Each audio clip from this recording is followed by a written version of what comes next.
の中で影の声が囁くんだ。秘密の街角に眠る古い伝説さ。明かされぬサジンの謎が呼び覚まされ、闇に消える証拠が夜を包む。探せ消えた真実を闇の奥で見つけ行方不明の答え、星の涙で洗い流して洗い流して闇の中で最終幕が待っている。踊れて名付く。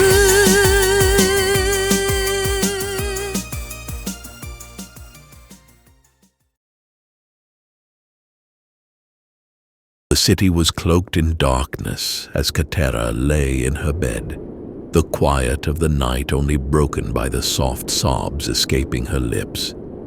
She had never felt more alone. Shiki was gone, ripped away from her life in a brutal act of violence. She had known him since childhood, their bond inseparable, and now his absence felt like an unhealable wound. The plans they had for their upcoming camping trip, the adventure they had dreamed of for months, seemed like cruel mockery now. Every corner of the room felt empty without him. Katera clutched a small, worn photo of the two of them, smiling and carefree, as she let the tears flow freely. She wished she had told him everything, wished she had confessed her love for him before it was too late. But now that chance was lost forever. The door creaked softly, and her mother, Mizu Megami, entered the room, her expression gentle but filled with sorrow. She sat on the edge of Katera's bed, her presence calm and steady like the sea.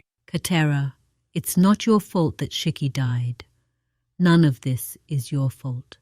Katera looked up at her mother, her eyes filled with pain. I should have been there for him. I should have told him everything. Mizu gently placed her hand on Katera's shoulder, the warmth of her touch like a soothing balm. You're not to blame, Katera. You did the best you could. I considered Shiki a part of our family too. The words did little to ease Katera's grief.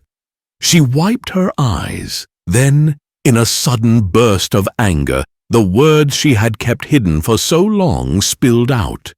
I've been lying to him. To everyone. I've been hiding the truth from Shiki for years. He never knew what we were. What I am. I wanted to tell him, but I never could. Mizu sighed deeply, a hint of sadness in her eyes. You are not the only one keeping secrets, Katera, but you must understand, we are Naiades, water nymphs, healers, not fighters. We are not meant to expose our true nature. Doing so could break the rules of this city, the rules of myths, Sora's rules. Katera clenched her fists, the rage bubbling up inside her like a storm at sea. I never wanted to lie to him. But now he's gone, and I never got to tell him the truth. I never got to tell him how I feel. I'm going to make them pay. Whoever did this, I'll make them pay. Her voice was fierce now, her grief turning into a burning desire for vengeance. Mizu's face hardened. No, Katera, I forbid it. I will not have you throw away everything we've worked for, just for revenge. But Mother... Katera began, her chest tightening with frustration. But Mizu was already turning to leave. You mustn't let hatred consume you. I will not let you go down this path. I know you're hurting, but this is not the way. Rest. Let it go for now. Mizu's words echoed in the silence, heavy with the weight of experience. And with that, she left the room, leaving Katera alone with her turmoil.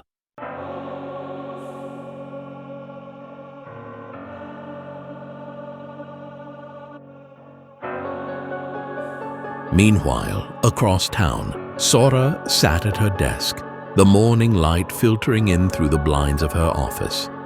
Her half-wolf senses were alert, but there was a quietness in the air as she reviewed the case files in front of her. Jason Hawke, the billionaire killed by the vampire she had encountered days earlier, was the subject of her investigation. As she looked through his financial records, a troubling discovery surfaced. A large sum of money had vanished from his accounts, but there was no clear trail. Her brow furrowed. This doesn't add up. Jason Hawke was involved in something more than just being a rich man. The file in front of her hinted at ties to the criminal underworld of myths, a dangerous world Sora had to come to terms with. She leaned back in her chair, lost in thought. Maybe the vampire didn't kill him out of malice. Perhaps it was instinct, something darker. And who was the anonymous person that called her that night? It left her with more questions than answers. A soft knock on the door broke her concentration. The door's open. Come in. Sora called out. The door opened slowly, and Mizu Megami entered, her presence filling the room with a quiet sense of authority. She closed the door behind her, a look of concern etched across her face.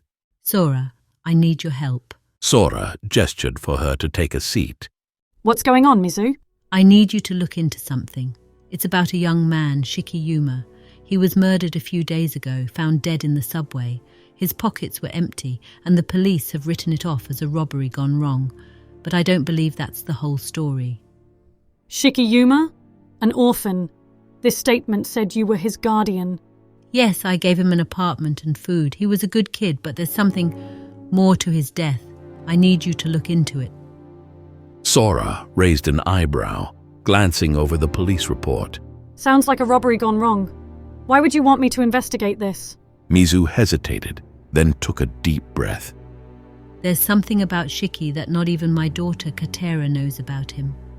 Something that might explain why he was killed.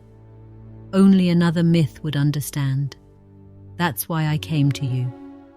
Sora felt a chill run down her spine. Mizu's gaze dropped to the file, her voice barely above a whisper. Shiki wasn't just a normal orphan. He was more than that. He was part of a lineage, a very dangerous lineage, a secret that could change everything. I kept this to myself to keep him safe, but it only did the opposite. Sora was silent, the weight of Mizu's words sinking in. A cold shiver ran through her. What was this secret, and how was it connected to Shiki's murder? Mizu's expression was grave as she leaned forward.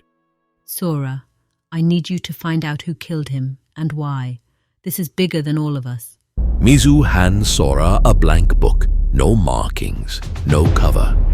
Sora opened the book, the air in the room growing heavier as she realized she had just stepped into a case far more complicated and dangerous than she had ever imagined.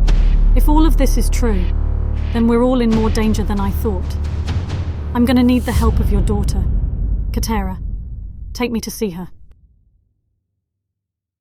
The shadow of the moonlight, the howl that pierces night, the spirit of a legend, boundless in its fight. I am the voice of thunder that echoes in the void. When silence turns to fury, my wrath is unalloyed.